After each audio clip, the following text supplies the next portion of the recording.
guys, welcome to the Monday Morning Wake Up Podcast. Paul McClain here, and I got my good buddy Matt Smith with us. Matt, good to see you. Glad to be here. Thank you, Paul. You got it, man. Well, hey, I'll tell you what, this is one that's going to be like just, I think, value pack. I know value pack when it comes to a practical standpoint. So a lot of the Monday Morning Wake Up Podcast, we really kind of dived into the mindset, thought process, belief systems, and attacked that to help you go out there and make it a better week. Today, we're going to go through rapid fire phone script objection, in-home objections, back and forth. So I'm going to throw you one, you throw me one back, and we'll kind of go back and forth and knock out as many as we can. And the thing is this, guys, like I believe that in this business, you know, you do need to have a level of studying to build your skill set. You know, for me, it was I'd go out there and I didn't think a whole lot throughout the working hours. If it was like, you know, 7 a.m. to 9 o'clock at night, I was on the phones, I was in the homes, I was attacking this thing to make money. But late at night and early in the morning, Matt, I was studying. You know, I remember having 7 no sales back to back and thinking like, man, this sucks. You know, this is discouraging, disappointing results.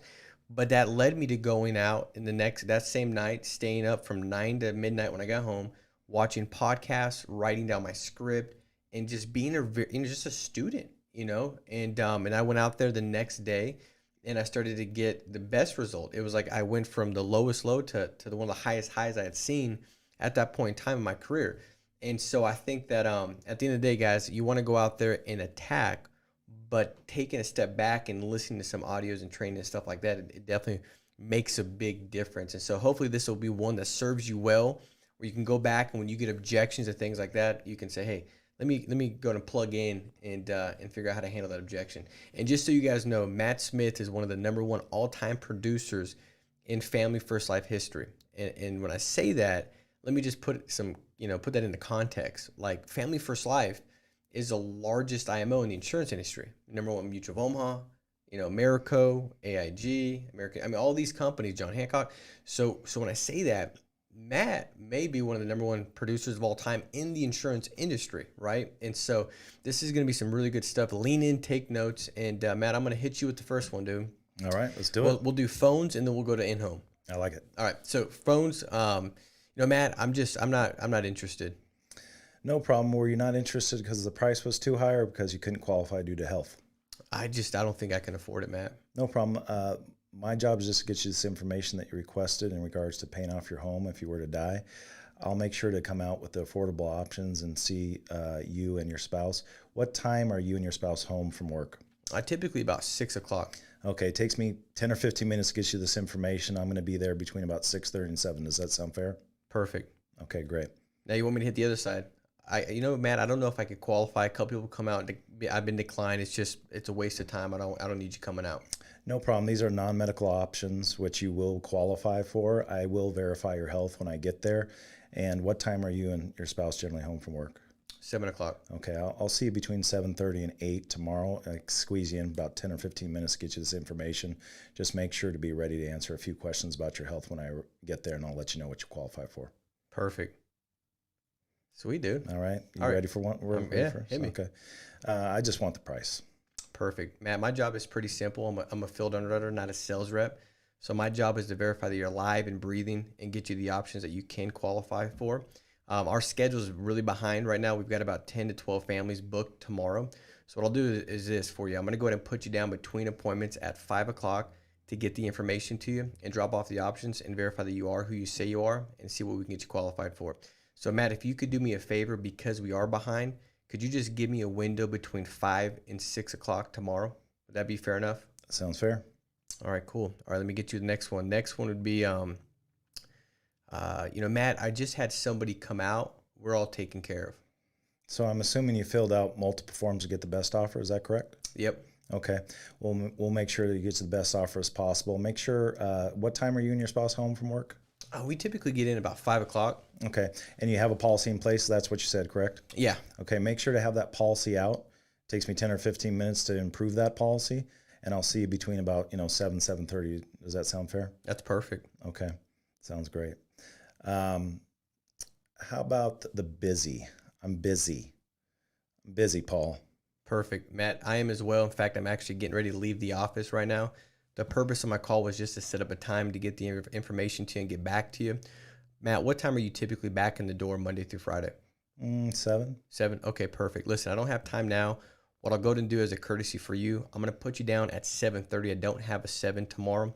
I'll put you down at 7:30, Matt. I'll have about 5 minutes to get the information dropped off for you. Let me just verify I got the address correct. 123 Buckthorn Avenue. Is that correct? Yes. Okay, perfect. So, Matt, I got you down at 7:30.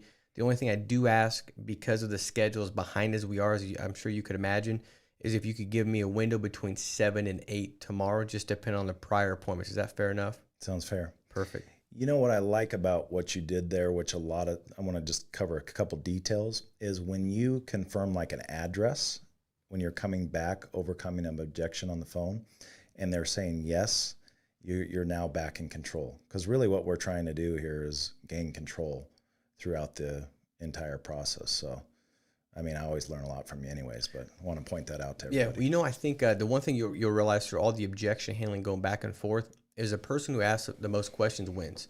Mm-hmm. Matt, funny story is I remember my daughters, I taught them the question game. So, and this was a couple years ago. It was Peyton and Parker. So now Peyton's 13, Parker's 8. This is probably when Peyton was 11, 10, and Parker was like, 5 or 6. And I taught them the game, and so they would play it. It was like you ask a question, you can't answer it with a statement. You have to answer it with a question. So it's whoever asks questions. So, Peyton starts the game off, she says, "Where'd you get your shirt at?" And then usually, because you're trying to focus, Parker says, "Where'd you get your shirt at?" And Peyton's like, "What kind of shoes are those?" Parker's like, "What kind of shoes you got?" They kind of go back and forth. They're just trying to focus on, I need to just ask a question. I can't answer it. And as the game kept going on, the more emotional the questions were, the harder it was not to answer it. And it was just funny how, Parker knew that Peyton had a fight with her best friend. So where she got her, Parker was like, "Well, Peyton, who's your best friend?" And Peyton's like, "Who's your best friend, Parker?" And now she's like playing her game, because Peyton's the older one. And then Parker's like, "Do you think she still thinks you're her best friend as well?" And Payne's like, "Parker, shut up. She's my friend," And she lost. And it just talks about like the power of questions and also the power of what kind of questions you're asking, And I think you're going to hear that a lot in the objection handling it's going back to the value base of the protection as well. Like, I know this is important to you, to make sure your family's covered. I've got a 6 or 7. And sprinkling that in, that's one thing you could always kind of put in there when you're booking the appointment, overcoming the objection, is like, "Bob, listen, I know how important this is to you and your family, like most every other family, and we're just running really behind, but I'll do this as a courtesy. I can put you down a 5 or 6. And I think that's such a big deal to get back to answering the questions. I remember one of the first ways, and my next question I got for you is kind of the go-to transition, the pattern interim. What is that for you? Because I think that as you get started, that's an easy way to kind of go to that, collect your thoughts, and then move forward. And for me, I remember, Matt, understanding this concept when I got it taught early on about just asking a question, and I got hit with an objection. And I don't know if you feel like this, guys. I know I feel like this. I don't know if you feel like this, Matt, but a lot of times early on when I got an objection, I felt like I was getting pushed back against a wall, dude. Like I was like, the walls were closing in on me. Like I had to fight back. And I came across, it wasn't necessarily that I was saying the wrong words, because, man, I had rehearsed them. But the way I was saying them was that of like, it's I need something from you. Yeah, I'm desperate, defensive, and I never booked an appointment. But I remember just staying cool and calm and then saying, well, Bob, what color car do you have? He said, "Red." I said, "Perfect. I got a 5 or 7. Man, I booked the appointment. And I was like, dude, you gotta be kidding me. This does work. And I hear most agents, they struggle. They say the right things when it comes to getting over the objection, but they don't follow up the question. So they'll do like, "Hey, I'm leaving the office too, Matt. I don't have time right now. The purpose of my call is to get back to you and get the information to you. I've got a 5 or 6, but they don't say that. They say, "My purpose of my call was just to get a different time set up to get back to you." And they pause. Yep. And they think the client's going to close it and say, "Okay, well, perfect, Paul. Come over at 7. It doesn't work that way. They're going to say, "Well, can't you just get," and they're going to hit you with another objection. "Can you give me price? Do you have to?" And it's just boom, boom, boom, boom. But when you end it with the question, that gives you the control, and now you're back in the driver's seat. So I think that's perfect. All right, so the next one, which one do you think, is something you got quite a bit? New producers, I think they struggle with the call me back, because maybe you sound like a telemarketer or not, or maybe you did catch them at the wrong time, and they say, call me back. And you got to understand you only get one shot of having people on the phone. And, that would be along the lines of, okay, perfect. That's the purpose of my phone call. What time are you and your spouse generally home? And they think that's for calling you back, right? Mm-hmm. And you can say, this is in regards to, you always want to confirm what this is about, because they'll forget your opening anyways. And this is in regards to the state regulated life insurance program designed to pay your final expenses. My job is just simply to get you the information. I can squeeze you in for about 10 or 15 minutes between, 6 and 6:30 tomorrow. Does that sound fair? Yes. And you quick set appointment versus, trying to be a quality set appointment. So at least you're giving yourself the opportunity. I think new people struggle with the callback game a lot in objections. I think that the other thing that's very interesting, Paul, just kind of taking inventory of ourselves, is, you and I have probably not called leads in years, but here we are role playing like we called leads today, if that makes sense. And my biggest scenario for each producer out there is, if you don't have the ability to do the same type of role playing, because I think the phone is the biggest epidemic that we have in this industry. People are just not very good at the phone. So if you get great on the phone, everything else, the money will follow, because you don't have a money problem. You have a people problem. Just need to get in front of more people. But if you can't role play to this extent, it just means you've got to practice a lot more. It means you got to become a lot better at what we do. I agree. So there's a big difference between procrastination and, proper prior preparation prevents poor performance. But, that was impressive, dude. I gotta be honest. Like, I don't know what just happened to me, but I felt good about it. Yeah, sometimes it happens. I don't even know what to say. But that was good. It's a scenario where, in non-income producing hours, these are things that you need to rep and rehearse and get better at. And that's why the live dials and coming to an office and those certain aspects of what we do are so crucial. It's everything. So crucial to people's success. I think it's everything, man. I think it is. I mean, everybody's got doubt and disbelief. Like, the one thing is this: we're all more alike than we are not alike. The same struggles, the same things that mess us up, trip us up, the same distractions, the same things that will lead us to success, the same habits that'll get. We're all about the same. When you look at the top producers, and we've had an opportunity, which has been great over the years, to interview top producers at some of these meetings, and now there's so many of them, and you get to hear all these commonalities. And man, the ones that do a great job, they're just, when it comes to working, they're nonstop working. They attack the phones, and they're on the phones, and they don't stop until their appointments are hit. And they have so much time that's spent, like their cars are rolling to university. They're listening to podcasts over and over and over again. And what that's doing is it's also shaping their thought process. So now they're not, thinking like, man, I don't know if I could sell a client that's 75 that's got a big mortgage, which we're going to get into. That's one of the in-homes I want you to speak to. They stop thinking that because they hear a different point of view. They get different lenses to put on. And if they wear those lenses long enough, now that's how they see that in-home scenario. That's how they see these objections. That's how they see themselves. That's how they see the clients. And so, such a big deal. And, I think, to that point, like with your objection you just said on, I'm too busy. A lot of times what follows that is just a quick hang up. Mm-hmm. Like, you're getting ready to say it, like, and they just hang up. And for me, what helped me with that was realizing that when they hang up, it's really reflects how they see me. They see me as a telemarketer. Yeah. They see me as somebody that's insignificant, that can't give them anything, that doesn't help them or make a difference for them. They just see me a lot lower than the way I should be seen. And so the first step is understanding that. And so I used to get offended. Yeah. I can't believe they, hung up on me, and like I got rejected, and I realized that no, this is an opportunity for me to kind of show who I am to the client. I know my position. I know I'm a top producer. I know that these clients need the help. I know that they sent in a lead. And this is how every one of you should feel this way. You should know your position. You're not mauling. Like I had a guy, and he's like, I was mauling. I would go to the mall and pass out cards like, hey, you want life insurance? You want life insurance? He's like, I was mauling. So this isn't mauling. This isn't, you're at the family barbecue like, hey, cousin Billy, you need some life insurance again? And Billy punches you in the face because it's the fifth time you asked him, and he just wants to fight you now because it's just, you're that annoying.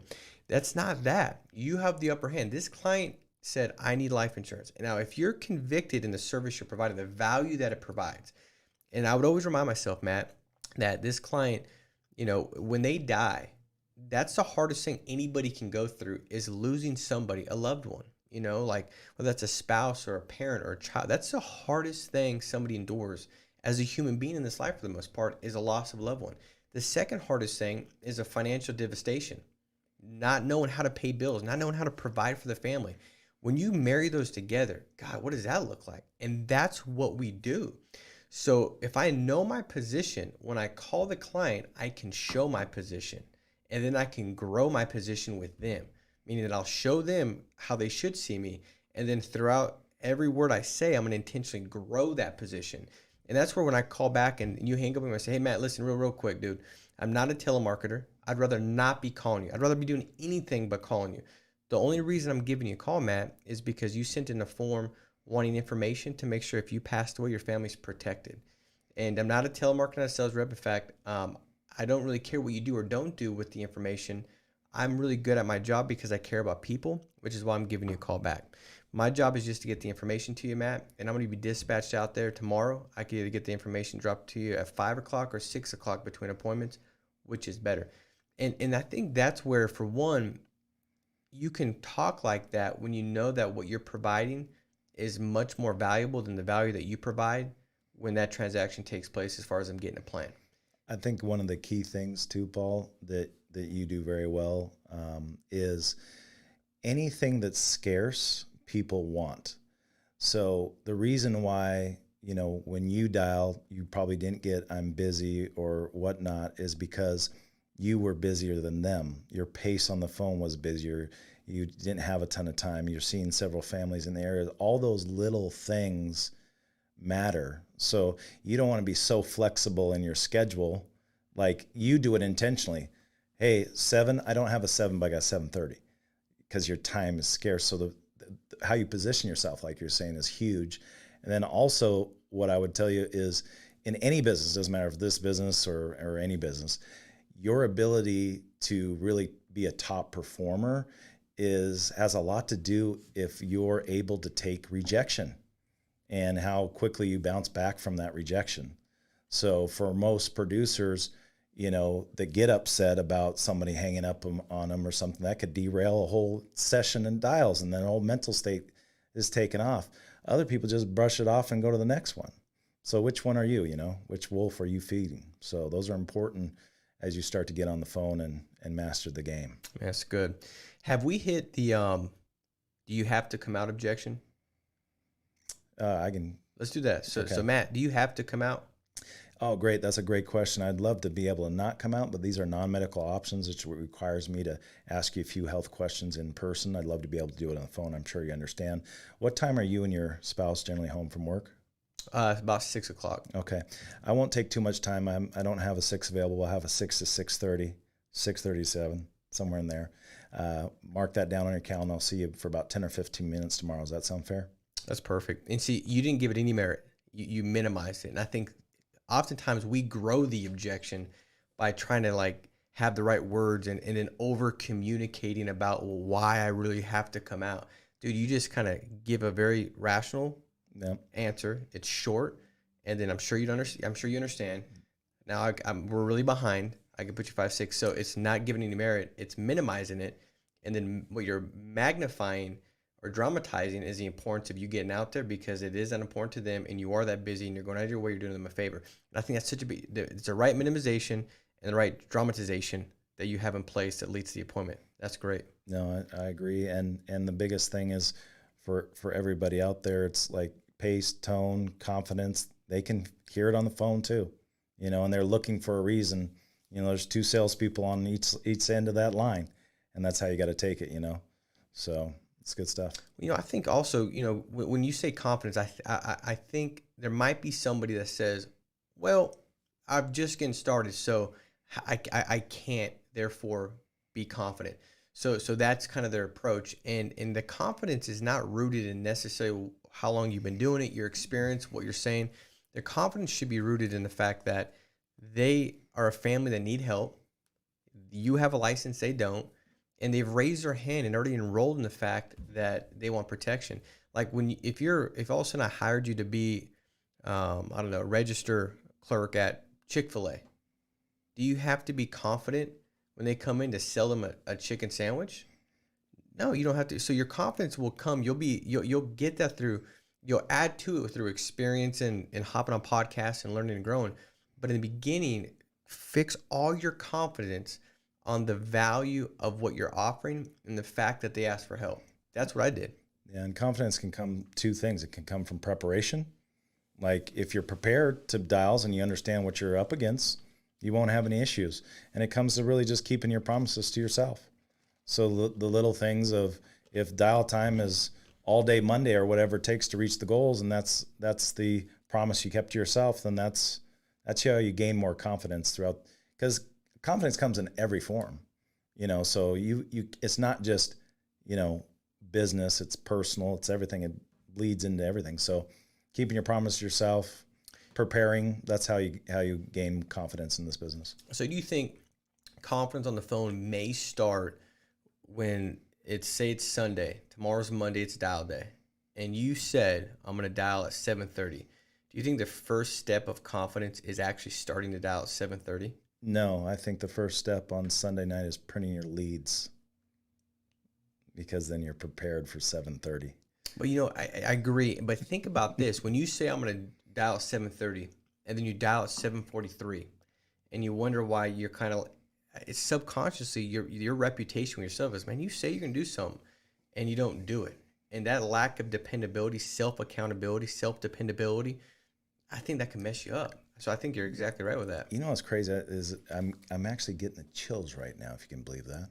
Because I'm thinking that when I'm going back to when I first started, and I think about, I used to dial on Saturday mornings when I first started a lot. Love Saturday mornings because I get a hold of people. And I remember Friday nights. It felt like a college football game on Saturday for me. Friday night, I'd be literally jacked up, fired up, nervous, excited. Same emotion, by the way, depends on how you channel. And then I would have everything prepared, and I'd go in the office, and I never wanted to dial the first dial. Hated the phone for that reason, right? I had the same, even when I was selling at the top clip or whatever, same feelings, right? But you just remember after you set that first appointment, man, the second one's so much easier than third and fourth, yep. And then that compounding effect takes place. But pretty awesome, man. So let's do that. We haven't done this objection. Client says, Matt, this week doesn't work. Can you give me a call back next week? Next week is better. Yeah, is you and your spouse generally home during work this week? Yeah, we're typically in the door about 5 o'clock. 5 o'clock. The good news is it's going to take me 10 or 15 minutes. Doesn't take a ton of time. I can squeeze you in about 5:30 to 6. In fact, set the timer when I get there tomorrow, and we'll get this taken care of. Does that sound fair? I love that. That's great.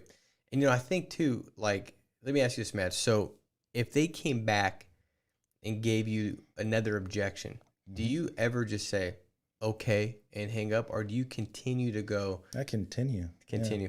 So I want to continue this into the in-home. Okay. The one thing that I've had, and my biggest struggle was that objection in the beginning. Man, I hated it when they said, can you call me back next week? Because my temptation was to just say, okay, because in my mind, I didn't think I had truly lost it. You know what I mean? Because I have an opportunity next week to possibly still book it. So it wasn't like a true loss, right, or failure. And then I'd call back next week and they'd tell me the same thing. And I think that effect on my psyche, it started to weigh on my confidence. And then I would mess up appointments I normally would book because I was chasing. And so, guys, to Matt's point, when the way he just overcame that, if they come and hit you with it again, you want to continue to stay on the phone. I can't tell you how many times I booked an appointment and it was like 8th time they kind of hit me with something. And then that's the one where I went to it and I wrote a $300,000 annuity. Or I write it for $5,000 AP. Guys, all the time it seemed like that. It wasn't the one that's like, you call them up. Oh, you don't have to tell me anything. You're the insurance guy, right? 4 o'clock tomorrow is perfect. I'll see you then. That's not the one. It's usually the one where you go back and forth. And I remember, one of my biggest sales came from a client that said, can you put it back next week? They had all these objections. This week doesn't work. And I said, Matt, listen, I understand being busy. I get it. You know, right now I'm just helping out in the area as a manager because we're so behind, as you could imagine, I'm sure. So the last couple of weeks I've been managing and helping out in different areas, different counties. And so I'm going to put down some notes here to best accommodate you because we are that behind. When are you using the door? And they said 5 o'clock. I said, perfect. I don't have anything at 5 o'clock. In fact, I don't have anything this week available. But Matt, as a courtesy to you, because I'll be out of the county next week, I'm going to go and see if I can move my 7 o'clock to an early appointment. I'm going to put you down at 7. If I can't do that, I'll call you and let you know. But let's just plan on 7 o'clock. If I'm going to do that, I'm going to need to ask you for a window between 6:30 and 7:30 because I'm going to try to make this work for your family because I know it's important. Is that fair enough to give me that window? And it was just funny how they ended up booking it. That was my biggest sell. And they were hitting me where they were like, we can't do it this week, nonstop. But the moment that I kind of took it away from them, built it up, and then represented it to them, they were willing to go ahead and book the appointment, move forward. And I think that's the persistency behind this. Just because they said no the first time you try to go out that objection, it doesn't mean it's necessarily a no. All it means is you need to step back or, relate to them. I understand, build up the value, and then represent, that close, whether that's booking an appointment or closing the deal. You know what you were better at than the vast majority of people in sales? You know what made you such a great producer? I'm very interested to hear what you think it is. Besides everything, but I'll point out what I believe you do really well. You're a great listener, and you have empathy. You even did it on the phone. You did it in the home. And when you're a great listener and you have empathy, what that allows you to do in the house is it allows you to identify the problem. Most producers stay on the surface on whatever lead is filled out, and they don't really ever identify the problem, number one, and then they don't give the right solution to their problem because they haven't identified enough. And what you did, Paul, when you were in sales, and why you're so good at it, listening, empathy, identifying problems, and then giving the right solution. Yeah, I do. And for one, I agree 100% with you because the whole art of it and knowing exactly what to say and when to say it, I mean, that came from me messing up a lot, listening to podcasts, training, got to listen to you a ton. But what I always stood on was just caring about the client, like in my mind, visualizing this client not coming home tomorrow, what that would look like. And that always gave me a sense of empathy and also put me in a position where I needed to listen because I wanted to help clarify the value and help the client out. And I think if you have that foundation speaking, all this other stuff, as you layer on top of it, it takes you from good to great. Let's go into in-home. Let me ask you this, man. What was the biggest objection that you got in the in-home that you were, as an agent, getting started like, man, I hate it when so many times they give it to you, you're just like, why did they just say that? Because you didn't like dealing with it. Yeah, I think the most common objection everybody gets in the house is, well, Paul, we don't do anything on the spot, so we're going to need to think about it. And, if we do it, we're definitely going to buy from you, buddy.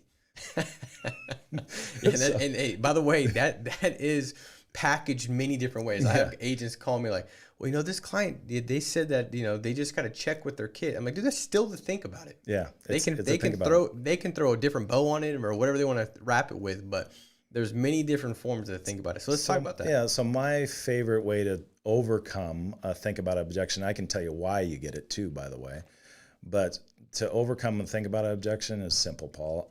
I just say, Paul, do you need 2 or 3 days or 3 weeks? I do just a day or two, Matt. We'll know. Okay, 95% of the time they say 2 or 3 days, by the way. Yep. So that's good. Paul, is it okay if I ask you some questions that you'll be asking yourself over the next day or two? Yeah, absolutely. Okay. Is this affordable for you?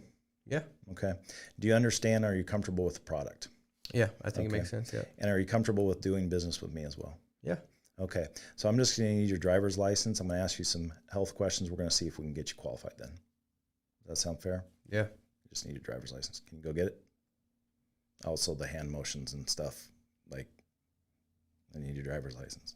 Yeah, and I think lead, guide, and direct. Yeah, but dude, you're doing it with such confidence, and you're not glorifying the objection. You're just logically walking them through it, and then you're going to the close. And see, again, it goes back to how many people. And you can get layers of that too. You can get layers of, No, we just really need to think about it. Listen, 10 years ago, Paul, this was a rash decision. Right now, you said it was affordable for you. You understand the product. You know you can do business with me. So let's just get it done. It's not going to get any better by you waiting. And this is not, a purchase. This is you're protecting your family. Yeah. You're protecting your legacy. This is a completely different scenario. Stop tying it to material things that you've purchased. We're talking about protecting your loved ones' lives. So let's just take care of it now. Would you agree? Yeah. It's trial close. Would you agree? Now let me ask you this: if they say it again, and I'm going to throw you guys a couple because you should have 5 or 6 or 7. Yeah. Like again, going back to the phone script where I kept getting hit it with objections. Those were the best ones.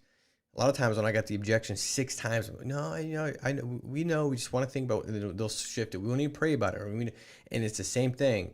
And you just don't stop until they ask you, man, you got to leave. Like, can you go? Like, I don't get an agent that says, no, I leave on good terms. I never left on good terms. It was very uncomfortable every time I left because I wouldn't stop. It'd be the 9th one. And I know we just need to think about it. I've already given them 8 different, comebacks. But I wouldn't leave until they said, you need to go. They need to feel you, Paul. They need to feel you. And what I mean by that is it should be an uncomfortable thing. And I think top producers are really good at thriving in uncomfortable environments. I mean, I'll be honest with you, I like to make clients squirm in their chair a little bit. I found a little bit of enjoyment out of it. And I don't mean that in any sort of way. It was part of the process. They need to understand the severity of their situation. They can't afford not to do it. Most of these people are middle Americans with very few assets and very little money. And life insurance is the only thing that's going to save them. They're not going to save their way towards it. So this is the vehicle for their specific situation that makes the most amount of sense, which is crucial. So what's another one that you would come back? They say, no, Matt, we just really need to think about it. Is there another? So I'm assuming you're leaning towards doing this? Yeah. Okay, let's see if we can get you qualified. I just need your driver's license. I love that. And see, the crazy thing is, dude, think about how long it's been since you've been in that scenario, but it's still that quick. I know. Because we put this together. I need a client. Yeah, that's what I'm saying. Like, I want to go out. And I told Sean the other day, I said, dude, I just want to go out and have 10 families to see tomorrow. He's like, man, I was thinking the same thing. I was like, we should do it. He's like, I think you're right. I mean, I enjoy it. I enjoy sitting down clients and the feeling you get knowing that this isn't peddling carpet. Like, you're literally making a difference. So when you can challenge somebody and then they make a decision that's going to have positive ramifications on their life, that's a big deal. It's a very gratifying thing. Money aside, it's very gratifying, and that's the thing with the think about it. I'll give you guys 2 more and then we'll go to the next one. But for me, it was always not given any merit. So they say, we really need to think about it. I say, perfect, Matt. Absolutely. And the carriers still have to kind of go through qualification and stuff. So that's actually perfect. Which one do you think would make the most sense if they were to qualify you? Like, of these, which one are you thinking would make the most sense? And as weird as it sounds, they'd say, well, I think this one would probably make the most sense. Okay, great. Well, we'll see if we get you qualified here. We could always tweak and adjust later if we need to change the plan or adjust it higher or lower. Grab your driver's license. And what that would get rid of is, I think, by nature, most people are kind of inherently just programmed to say they need to think about something. That's like it's like kind of like the protective thing they put on, they clothe themselves with. It's like the protective wall they build. We just need to think about it. And a lot of times it's not, I think you said it, not an objection, it's a complaint, right? It's just something that they say, and then it's easy just to move right around that. And I think for me, one of the things that I would say at the end, after I'd kind of go back and forth and not give it much merit, would be saying, like, Matt, listen, do you mind if I'm just really kind of upfront and honest with you guys?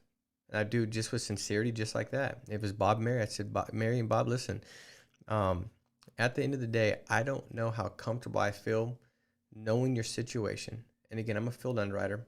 To me, what you do or don't do makes no difference to me at all. Not a captive sales rep. But knowing your situation and what's going to happen, Bob, if you don't wake up tomorrow, and Mary, what it's going to look like for you, I think you both would agree. It's one of those things that it's not going to be comfortable making a premium. You're not going to enjoy it. And I can't convince you that you're going to enjoy it, but you can't convince me, Bob, that your family's not the most important thing to you. You just can't do it. I see the way you talk about your wife. I see why I'm here. And at the end of the day, I think we'd both agree that this is something that you just need to have in place. And so why don't we go ahead and see if we get you qualified here? We could always adjust if we need be. But I think you would sleep a lot better. I think you would agree, Bob, that you would sleep a lot better having this in place. So grab your driver's license and see if we get you qualified. And that would be kind of one of my go-tos. But there's many different ways to go through it, you know. Let's go into now. We'll wrap up with this. In fact, let me ask you, Matt, what do you think is another objection most common in home? You deal with agents all the time. Northwest is several million a month in paid business. What do you hear the most from agents right now? Well, I think it's crucial for you to identify the 5 things you need in every single house, because then you know where you need to improve. You know, the first thing is do they like and trust you? They're buying you. Starts with you. The second thing, that if you don't cover the company is in the carrier and why you're representing Americo and building value in Family First Life, giving you the opportunity to represent multiple A-rated insurance companies. Americo is the number 1 independent insurance company in the country. You know, they got an A rating. They pay a great track record on paying their death claims. This is why we're choosing. Does that make sense, John and Mary, in your trial closing all the time? Does that make sense, John and Mary? Can you see why this makes financial sense? All those little word tracks add up to wins when they're saying yes and they're nodding their head throughout the process. Then you get to identifying the problem and finding the right solution. That's the third thing. And then you got to make sure it makes logical sense through financial inventory. And you got to make sure you connect with them on an emotional level. That's number 5. So, because if you don't have emotion, there's no urgency, and that's where the think about it usually comes from. So when you don't bring out emotion and you're more of a, what happens with a lot of agents, they become informational specialists, and they're really good at just giving quotes, but they're really bad at bringing out the emotion. And the fact of the matter is 95% of decisions are based off of emotion. So if you don't bring that out, it's going to be the reason. The interesting thing about those 5 things, though, if you don't do all 5, Paul, if they don't like and trust you, if you don't cover the carrier and companies, the right solution, you know, logical sense, emotion, if you're missing one of those, you miss the sale. So I can go out of a house every single time and say, it didn't make financial sense to, you know, maybe the spouse or whatever, or they didn't like me. Maybe they just didn't like me, you know, or they didn't trust me, or maybe I didn't explain the company or the carrier or the options as much as I should have. You know, some of the other areas and tips, since we're talking about in-home, is I think it's crucial for you to explain that you do fully underwritten, you know, like traditional life insurance versus simplified issue, and explaining the difference, because it eliminates a lot of shopping. So, you know, Bob, Mary, I can give you the $10 for $500,000 price that you see on TV. The problem is once we get your height and weight, you know, based off your build, the medication you take, your family history, that's either going to be table rated significantly and affect their ability to get the product that you actually could qualify for, or you're going to get denied. It's going to go on your medical information bureau, and it's on your report for like a bankruptcy almost. So very similar. So John and Mary, can you see why we're going to do simplified issue? We're going to cater towards your budget, make sure it's affordable, and see if you can get qualified. Yes. So now you're not talking about price anymore. You're talking about why you're doing a simplified issue and explaining what exists in the marketplace. That gives people confidence to do business with you, which is a huge element too. One of the things I see, and you were mentioning earlier, is the 75-year-old unhealthy guy. Yep. Want to talk about that real quick? Yeah. So, you know, $300,000 mortgage or whatever, and he wants a lot of coverage, but he can only, you know, get final expense. I think it's really important for your ability to, you know, kill someone on paper, you know, walk them through the steps of what it's going to look like when they die. So let's say he's 70, I guess. And you paint a picture of, hey, at age 80, you die. And right now your house is worth, you know, $300,000. In 10 years, let's say it's worth $350, somewhere in that neighborhood. You're going to pay down your mortgage, some pay a lot of the interest up front. Maybe you'll owe, you know, $250 at that time, $220, somewhere in that neighborhood. So you have roughly about $130,000 of equity, that your legacy in this house. Does that make sense, John and Mary? Yes. Okay. So here's what we can do, and here's why what everybody does based off of your specific circumstances. We're going to put you in place, $30,000 with America for $229 a month. That $30,000 that you're paying $229 out. Now you're not paying $229 for the $30,000. You're paying $229 for the $30,000 plus the $130,000 of equity. So you're tying it in together. You're painting a picture of what it looks like when they die, or you have to paint that picture and put them in that story. Otherwise, there's no value there. And especially with the older clients, like most new producers would do a poor job with that older client that's unhealthy, that can only get final expense. The veteran producers or top producers would take that lead and run it all day and twice on Sunday, simply because those are the clients that buy. They see their mortality more than anybody else. It doesn't matter that the face amounts are smaller. It's about providing the right solution for their specific scenario and giving them confidence. And this is it. This is the fourth quarter planning. I tell people that we're in the fourth quarter now. Now, whether it's the beginning of the fourth quarter or the end of the fourth quarter, or maybe you get lucky and get it overtime, but eventually the game's going to end. And the only thing that matters is you having something in place for your significant other. Does that make sense, John and Mary? Yes. So it's just making sure you paint that picture, and that's crucial as well. Well, man, I'll tell you what. The scenario that I hated the most was what you just talked about. 77-year-old, $300,000 mortgage. Sure. It went from the one I couldn't stand to my favorite client. And it was because exactly what you just said. And a lot of times it's just a different packaging of the same thing. It's $30,000, just like I was offering $30,000 before, but a different package. It makes it that much better, right? And as we wrap up, man, I want everybody to kind of make sure you got what Matt was putting down when it came to, the setup, those 5 things. And success is in the setup. So a lot of times if you're like, man, I want to get better objection handling, maybe the best way to get better is to mitigate the objections you're getting, to have a better setup, because you'll get to a point as you continue to go out there and run through, 30, 40 appointments a week, man, you can get there fast. You see agents like, man, 90 days, they're really good. Well, they're not really that good. They've just, in 90 days, they've ran like 1,000 appointments. Where in the last 90 days, you ran 10. Like, how do you can't, like, you might have been more skilled and able to be a 90% close ratio kind of person, but you can't catch the person that's running through that many appointments. They got so many experiences and they've got one appointment by the next appointment. The time between appointments is so small that it eradicates all the doubt, disbelief, and discouragement. Everything that they have, it's a good thing. No sales, this is a good thing. What did I learn? Tweak. They're just moving, and they're able to learn, tweak, adjust, and get better, because the last appointment they left to the next appointment, they're so close together, they can correct fast.